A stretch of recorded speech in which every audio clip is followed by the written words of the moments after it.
राधे राधे, हरे कृष्णा। आप सभी का दिन शुभ और मंगलमय हो।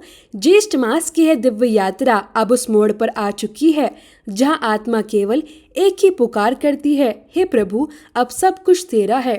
आज 24वें दिन मन संसार से नहीं बल्कि अपने ही अहंकार से थक चुका है, और जब जीवन में सारे प्रयास व्यर्थ लगने लगते हैं तभी आत्मा को सच्चा मार्ग दिखाई देता है। वो है समर्पण का मार्ग। समर्पण कोई हार नहीं बल्कि वह दिव्य स्थिति है जहाँ हम स्वयं को ईश्वर की इच्छा में विलीन कर देते हैं, बिना प्रश्न बिना शर्त।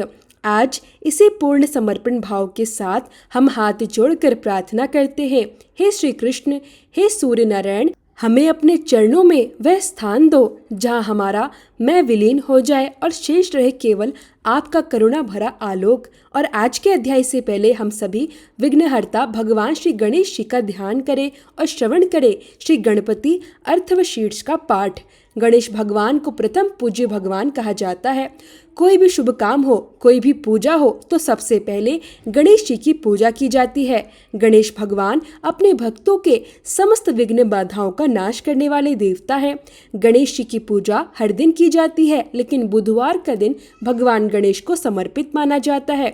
ऐसी मान्यता है कि बुधवार के दिन गणपति का पूजन, स्तोत्र पाठ और मंत्रोच्चारण से भक्तों का कल्याण अवश्य होता है।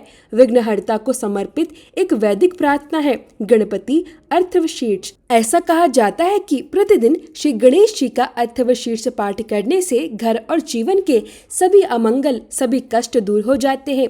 जिस जातक की कुंडली में राहु, केतु और शनि का अशुभ प्रभाव हो, उनके लिए गणेश अर्थवशीर्ष का पाठ अत्यंत लाभदायक होता है। ऐसे व्यक्ति को प्रतिदिन ही गणपति अर्थवशीर्ष का पाठ करना चाहिए। इससे व्यक्ति के सभी दुखों का अंत होता है और जीवन में शांति आती है। गणेश अर्थवशीर्ष का पाठ करने से विद्यार्थियों का मन पढ़ाई में लगता है। प्रतियोगी परीक्षाओं की तैयारी कर रहे युवाओं को सफलता मिलती है। घर में यदि नकारात्मक ऊर्जा हो तो वह दूर हो जाती है। गणेश भगवान की कृपा से घर में सुख समृद्धि आती है। यदि कोई काम बनते बनते बिगड़ जाते हो, बार बार बाधाएं आती हो, तो वह कार्य भी बिना बाधा पूर्ण हो जाता है। संस्कृत में श्री गणेश अर्थवशीर्ष का पाठ करना थोड़ा कठिन होता है, इसलिए आज आपकी सुविधा के लिए इसका हिंदी अनुवाद प्रस्तुत किया जा रहा है। आप सभी इसे बहुत ध्यानपूर्वक और श्रद्धा के साथ सुनिएगा। गणेश भगवान आपकी सभी मनोकामनाएं पूर्ण करेंगे। ओमकारपति भगवान गणपति को नमस्कार है। हे गणेश, आप ही प्रत्यक्ष तत्व हो, आप ही केवल करता हो, आप ही केवल धरता हो, आप ही केवल हरता हो। निश्चय पूर्वक आप ही इन सब रूपों में विराजमान ब्रह्मा हो। आप साक्षात नित्य आत्म स्वरूप हो। हे पार्वती नंदन, आप मेरी अर्थात मुझ शिष्य की रक्षा करो। वक्ता की रक्षा करो, श्रोता की रक्षा करो, दाता की रक्षा करो, धाता की रक्षा करो, व्याख्यान करने वाले आचार्य की रक्षा करो, शिष्य की रक्षा करो, पश्चिम से रक्षा करो, पूर्व से रक्षा करो, उत्तर से रक्षा करो, दक्षिण से रक्षा करो, ऊपर से रक्षा करो, नीचे से रक्षा करो, सब ओर से मेरी रक्षा करो, चारों दिशाओं से मेरी रक्षा करो। आप वांगमय हो, चिन्मय हो, आप आनंदमय हो, आप ब्रह्ममय हो, आप सच्चिदानंद अद्वितीय हो, आप प्रत्यक्ष ब्रह्मा हो, आप दानमय विज्ञानमय हो। यह जगत आपसे उत्पन्न होता है, यह जगत आप में लय को प्राप्त होगा और इस जगत की आप में ही प्रतीति हो रही है। आप भूमि, जल, अग्नि, वायु और आकाश हो। परा, पश्यंती, मध्यमा और वैखरी वाणी के सभी विभाग आप ही हो। आप सत, रज और तम तीनों गुणों से परे हो। आप जागृत, स्वप्न और सुषुप्ति तीनों अवस्थाओं से परे हो। आप स्थूल, सूक्ष्म और कारण तीनों देहों से परे हो। आप भूत, भविष्य और वर्तमान तीनों कालों से परे हो। आप मूलाधार चक्र में नित्य स्थित रहते हो। इच्छा, क्रिया और ज्ञान ये तीनों शक्तियाँ आप ही हो। आपका योगी जन नित्य ध्यान करते हैं। आप ब्रह्मा हो, आप विष्णु हो, आप रुद्र हो, आप इंद्र हो, आप अग्नि हो, आप वायु हो, आप सूर्य हो, आप चंद्रमा हो, आप ब्रह्मा हो। भूह भुव स्वाहा ये तीनों लोक तथा ओमकार वाच्य पर ब्रह्मा भी आप ही हो। गण के आदि ग के पहले उच्चारण से, वड़ों के आदि अ से और अनुस्वार से युक्त होकर जो रूप बनता है वही आपका बीज मंत्र स्वरूप है। ओम गंग, गकार इसका पूर्व रूप है, बिंदु उत्तर रूप है, नाड़ साधन है, संगीता संविद है। ये ऐसी गणेश विद्या है इसे महामंत्र के गणक ऋषि हैं। नीच रंग दाय चंद है, श्रीमद महागणपति देवता है। वह महामंत्र है ओम गम गणपते नमः। एक दंत को हम जानते हैं, वक्रतुंड का हम ध्यान करते हैं। वह दंती अर्थात गजानन हमें प्रेरणा प्रदान करे। यह गणेश गायत्री है। एक दंत चतुर्भुज, चारों हाथों में पाश, अंकुश, अभय और वरदान की मुद्रा धारण किए तथा मूषक चिन्ह की ध्वजा लिए हुए, रक्त वर्ण लंबोदर वाले, सूप जैसे बड़े बड़े कानों वाले, रक्त वस्त्रधारी, शरीर पर रक्त चंदन का लेप किए हुए, रक्त पुष्पों से भली भांति पूजित, भक्तों पर अनुकंपा करने वाले देवता, जगत के कारण, अच्युत सृष्टि के आदि में अविर्भूत प्रकृति और पुरुष से परे श्री गणेश जी का जो नित्य ध्यान करता है वह योगी सब योगियों में श्रेष्ठ है। व्रात अर्थात देव समूह के नायक को नमस्कार है, गणपति को नमस्कार है। प्रथम पति अर्थात शिव जी के गणों के अधिनायक के लिए नमस्कार। लंबोदर को, एक दंत को, शिव जी के पुत्र को तथा श्री वरद मूर्ति को नमस्कार है। नमस्कार है। ये अर्थवशीर्ष अर्थवेद का उपनिषद है। इसका जो पाठ करता है ब्रह्मा को प्राप्त करने का वह अधिकारी हो जाता है। सब प्रकार के विघ्न उसके लिए बाधक नहीं होते। वह सब और सुख पाता है। वह पांचों प्रकार के महान पातकों को तथा उपपातकों से मुक्त होता है। सायकाल पाठ करने वाला दिन के पापों का नाश करता है। प्रातःकाल पाठ करने वाला रात्रि के पापों का नाश करता है। जो प्रातः साय दोनों समय इस पाठ का प्रयोग करता है वह निष्पाप हो जाता है। वह सर्वत्र विघ्नों का नाश करता है। धर्म, अर्थ, काम और मोक्ष को प्राप्त करता है। यह अथर्व वाक्य है। जिस अथर्व शीर्ष को जो शिष्य ना हो उसे कभी नहीं देना चाहिए। जो मोह के कारण दे देता है वह पातकी हो जाता है। 1000 बार पाठ करने से जिन जिन कामों का उच्चारण करता है उनकी सिद्धि इसके द्वारा ही मनुष्य कर सकता है। इसके द्वारा जो गणपति को स्नान कराता है वह व्यक्ता बन जाता है। जो चतुर्थी तिथि को उपवास करके इस स्तोत्र को जपता है वह विद्वान हो जाता है। यह अथर्व वाक्य है। जिस मंत्र के द्वारा तपश्चरण करना जानता है वह कदापि भय को प्राप्त नहीं होता। जो दुर्वाकुर के द्वारा भगवान गणपति का यजन करता है वह कुबेर के समान हो जाता है। जो धानी लाई के द्वारा यजन करता है वह यशस्वी और मेधावी होता है। जो सहस्त्र लड्डुओं और मोदकों द्वारा यजन करता है वह वांछित फल को प्राप्त करता है। जो घी के सहित समिधा से यजन करता है वह सब कुछ प्राप्त कर लेता है। 8 ब्राह्मणों को सम्यक रीति से ग्रह कराने पर सूर्य के समान तेजस्वी होता है। सूर्य ग्रहण में, महानदी में या प्रतिमा के समीप जपने से मंत्र सिद्धि होती है। वह महाविघ्न से मुक्त हो जाता है। जो इस प्रकार जानता है वह सर्वज्ञ हो जाता है। वह सर्वज्ञ हो जाता है। श्री गणपति अर्थवशीर्ष पाठ समाप्त हुआ। सभी मिलकर प्रेम से बोलिए विघ्नहर्ता भगवान गणेश की जय हो। अब सुनिए आज का महात्म्य। भगवान शिव को इस प्रकार तपस्या में लीन देखकर सूर्य भगवान कहने लगे, हे शिव, मैं तुमसे अति प्रसन्न हूँ वत्स। वर मांगो, मैं वर देने के लिए ही यहाँ उपस्थित हुआ हूँ। इस पर महादेव जी ने साष्टांग प्रणाम कर श्री सूर्य नारायण देव की स्तुति की और कहने लगे, हे देव, आप मुझ पर कृपा कीजिए। आप जगतपति है, संसार का उद्धार करने वाले हैं। मैं आपके अंश से आपके पुत्र के रूप में उत्पन्न हुआ हूँ। आप वही कीजिए जो एक पिता अपने पुत्र के लिए करता है। यह वचन सुनकर भगवान सूर्य बोले, शंकर, जो तुम कह रहे हो उसमें कोई संदेह नहीं। मेरे ललाट से तुम पुत्र रूप में उत्पन्न हुए हो। जो तुम्हारे मन में हो वह वर मांगो। तब महादेव जी कहने लगे, हे भगवान, अगर आप मुझ पर संतुष्ट हैं तो मुझे अपनी अचल भक्ति प्रदान कीजिए, जिससे यक्ष, गंधर्व, देव, दानव आदि पर मैं विजय प्राप्त कर सकूं और युग के अंत में प्रजा का संहार कर सकूं। हे देव, मुझे उत्तम स्थान भी प्रदान करें। भगवान सूर्य ने उत्तर दिया, ऐसा ही होगा। उन्होंने आगे कहा, इसी प्रकार तुम मेरे व्योम रूप की पूजा प्रतिदिन करते रहो और यही परम तेजस्वी व्योम तुम्हारा शस्त्र अर्थात त्रिशूल होगा। सुमंतु मुनि बोले, हे महाराज, तत्पश्चात भगवान सूर्य भगवान विष्णु को वर देने वाले शालग्राम अर्थात मुक्तिनाथ क्षेत्र में गए। वहां उन्होंने देखा कि वह कृष्ण जिन धारण कर शांतचित होकर परम उत्कृष्ट तपस्या कर रहे हैं और हृदय में भगवान सूर्य का ध्यान कर रहे हैं। भगवान भास्कर अति प्रसन्न होकर उनसे बोले, हे विष्णु, मैं आ गया हूँ, मुझे देखो। भगवान विष्णु ने उन्हें सिर झुकाकर प्रणाम किया और बोले, हे जगन्नाथ, आप मेरी रक्षा कीजिए। मुझ पर कृपा कीजिए, मैं आपका दूसरा पुत्र हूँ। जैसे पिता अपने पुत्र पर कृपा दृष्टि रखते हैं, वैसे ही आप भी मुझ पर कृपा दृष्टि बनाए रखे। विष्णु जी की बात सुनकर भगवान सूर्य बोले, हे महाबाहु, मैं तुम्हारी श्रद्धा और भक्ति से अत्यंत संतुष्ट हो गया हूँ। जो कुछ भी इच्छा हो मांग लो, मैं वर देने के लिए यहाँ आया हूँ। सूर्य नारायण के वचन सुनकर भगवान विष्णु बोले, हे भगवान, आज मैं कृत्य हो गया हूँ।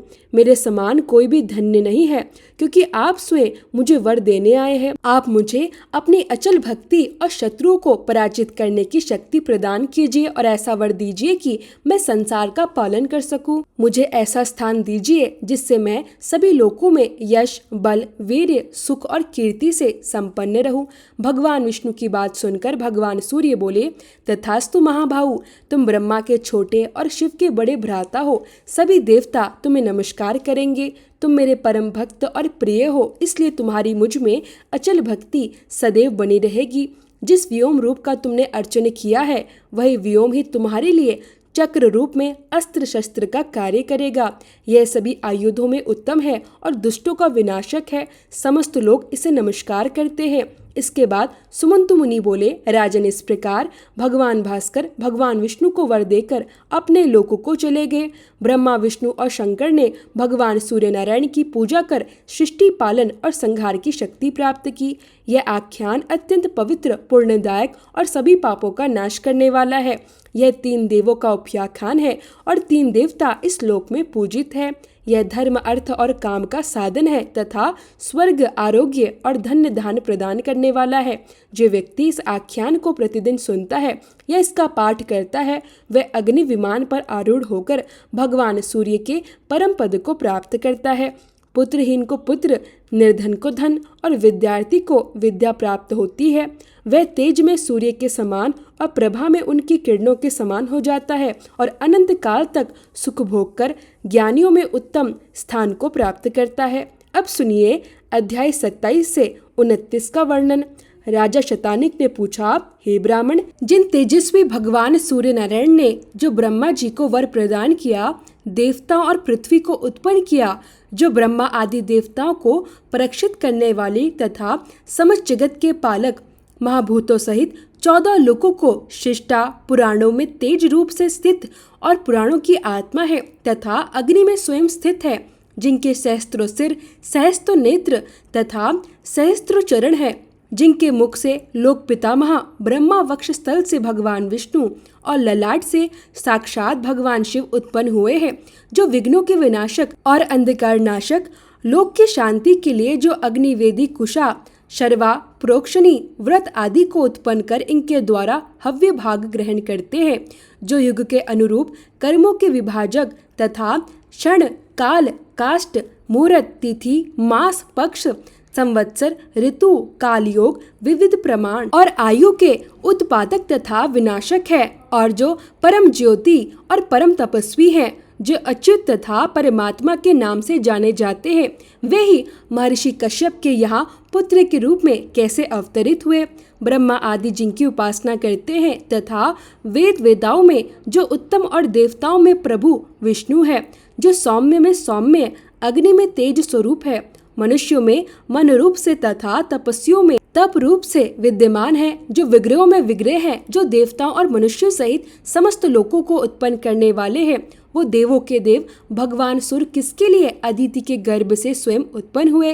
हे ब्राह्मण, इस विषय में मुझे आश्चर्य हो रहा है। भगवान सूर्य की उत्पत्ति से आश्चर्यचकित होकर ही मैंने आपसे उनके आख्यान को पूछा है।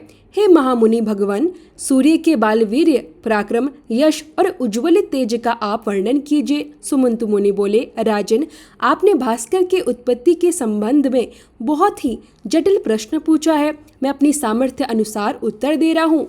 आप उसे श्रद्धा और भक्ति पूर्वक सुनिए। जो भगवान सूर्य सहस्त्र नेत्रों वाले, सहस्त्र किरणों से युक्त और सहस्त्रों सिर तथा सहस्त्रों हाथ वाले हैं, सहस्त्र मुकुटों से सुशोभित तथा सहस्त्र भुजाओं से युक्त और अव्यय है, सभी लोकों के कल्याण और सभी लोकों को परीक्षित करने के लिए अनेक रूपों में अवतरित होते हैं, वही भगवान सूर्य कश्यप द्वारा अदिति के गर्भ से पुत्र रूप में उत्पन्न हुए। राधे राधे। आज के अध्याय में बस इतना ही। इसके आगे की कथा आप सभी अगले अध्याय में सुनिएगा। अब सुनिए सूर्य चालीसा पाठ। श्री रवि हरत हो घोर तम अगिर्त किरण पसारी, वंदन करूँ तब चरणन में अर्घ देऊं जलधारी। सकल सृष्टि के स्वामी हो सचराचर के नाथ, निस्तिन होत तुमसे ही होवत संध्या प्रभात। जय भगवान सूर्य तमहारी, जय खगेश दिनकर शुभकारी। तुम हो सृष्टि के नेत्र स्वरूपा, त्रिगुणधारी त्रिवेद स्वरूपा। तुम ही कर्ता पालक संहारक, भुवन चतुर्दश के संचालक। सुंदर बदन चतुर्भुजधारी, रशीम रथी तुम गगन विहारी। चक्र शंख अर श्वेत कमलधर, वर मुद्रा सोहत चोटेकर। शीश मुकुट कुंडल गलमाला, चारु तिलक तब भाल विशाला। सप्त अश्वरथ अतिकृत गामी, अरुण साथी गति अविरामी। रक्त वरुण आभूषण धारक, अति प्रिय तोहे लाल पदारथ। सर्वात्मा कहे तुम ऋग्वेदा, मित्र कहे तुमको सब वेदा। पंचदेवों में पूजे जाते, मन वांछित फल साधक पाते। द्वादश नाम जाप उद्धारक, रोग शोक अरु कष्ट निवारक। माँ कुंती तब ध्यान लगायो, दानवीर सुत कर्ण सो पायो। राजा युधिष्ठिर तब जस गायो, अक्षय पात्र वो वन में पायो। शस्त्र त्याग अर्जुन अकुरायो, बन आदित्य हृदय से पायो। विद्यांचल तब मार्ग में आयो, हाहाकार तिमिर से छायो। मुनि अगस्त गिरि गर्व मिटाइयो, निज तब बल से विधि ही नवाइयो। मुनि अगस्त तब महिमा गाई, सुमिर भय विजयी रघुराई। तोहे विरोक मधुर फल जाना, मुख में लीनी तोहे हनुमाना। तब नंदन शनिदेव कहावे, पवन के सुत शनि तीर मिटावे। यज्ञ व्रत स्तुति तुम्हारी कीनी, भेंट शुक्ल यजुर्वेद की दीनी। सूर्यमुखी खरितर तब रूपा, कृष्ण सुदर्शन भानु स्वरूपा। नम्न तोहे ओमकार स्वरूपा, नम्न आत्मा अरु काल स्वरूपा। दिंग दिगत तब तेज प्रकाशे, उज्ज्वल रूप तुम्ही आकाशे। दश दिग्बाल करत तब सुमिरन, अंजलि नित्य करत है अर्पण। त्रिविध ताप हरता तुम भगवन, ज्ञान ज्योति करता तुम भगवन। सफल बनावे तब आराधना, गायत्री जब सरल है साधन। संध्या त्रिकाल करत जो कोई, पावे कृपा सदा तब वोही। चित शांति सूर्याष्टक देव, व्याधि अपाधि सब हरे लेवे। अष्टदल कमल यंत्र शुभकारी, पूजा उपासन तब सुखकारी। माघ मास शुद्ध सप्तमी पावन, आरंभ हो तब शुभ व्रत पालन। भानु सप्तमी मंगलकारी, भक्ति दयानी दोषनहारी। रविवासर जो तुमको ध्यावे, पुत्रादिक दुख वैभव पावे। पाप रूपी पर्वत के विनाशी, वृज रूप तुम हो अविनाशी। राहु आन तब ग्रास बनावे, ग्रहण सूर्य ताको लग जावे। धर्म दान तप करते हैं साधक, मिटत राहु तब पीड़ा बाधक। सूर्य देव तप कृपा कीजे, दीर्घ आयु बल बुद्धि दीजे। सूर्य उपासना कर नित्य ध्यावे, कुष्ठ रोग से मुक्ति पावे। दक्षिण दिशा तोरी गति जावे, दक्षिणायन वो ही कहलावे। उत्तर मार्गी तोरु रथ होवे, उत्तरायण तब वो कहलावे। मन अरु वचन कर्म हो पावन, संयम करता भलित आराधना। भरतदास चिंतन करत, घर दिन कर तब ध्यान। रखियो कृपा इस भक्त पे, तुम्हारी सूर्य भगवान। ओम जय सूर्य भगवान, जय हो दिन कर भगवान। जगत के नेत्र स्वरूपा, तुम हो त्रिगुण स्वरूपा। धरत सब ही तव ध्यान। ओम जय सूर्य भगवान, सारथी अरुण है प्रभु। तुम श्वेत कमल धारी, तुम चार भुजाधारी। अश्व है सात तुम्हारे, कोटि किरण पसारे। तुम हो देव महान। ओम जय सूर्य भगवान। उषा काल में जब तुम उद्यान चले आते, सब तब दर्शन पाते। फैलाते उजियारा, जागता तब जग सारा। करे सब तब गुणगान। ओम जय सूर्य भगवान। संध्या में भुवनेश्वर आस्थान चले जाते। गोधन तब घर आते, गोधुली बेला में। हर घर हर आंगन में हो तब महिमा गान। ओम जय सूर्य भगवान। देव दनुज नर नारी, ऋषि मुनि वर भजते। आदित्य हृदय जपते स्तोत्रिय मंगलकारी, इसकी है रचना न्यारी देव नव जीवन दान। ओम जय सूर्य भगवान, तुम हो त्रिकाल रचेता, तुम जग के आधार, महिमा तब अपरंपार, प्राणों का सींचन करके भक्तों को अपने देते बल बुद्धि और ज्ञान। ओम जय सूर्य भगवान, भूचर जलचर खेचर सबके हो प्राण तुम्ही, सब जीवों के प्राण तुम्ही। वेद पुराण बखाने धर्म सभी तुम्हें माने, तुम ही सर्वशक्तिमान। ओम जय सूर्य भगवान, पूजन करती दिशाएं पूजे दश दिक्पाल, तुम भुवनों के प्रतिपाल। ऋतुएं तुम्हारी दासी, तुम शाश्वत अविनाशी, शुभकारी अंशुमान। ओम जय सूर्य भगवान, ओम जय सूर्य भगवान, जय हो दिनकर भगवान, जगत के नेत्र स्वरूपा, तुम हो त्रिगुण स्वरूपा, धरत सब ही तव ध्यान। ओम जय सूर्य भगवान, प्रेम से बोलिए सूर्य भगवान की जय हो।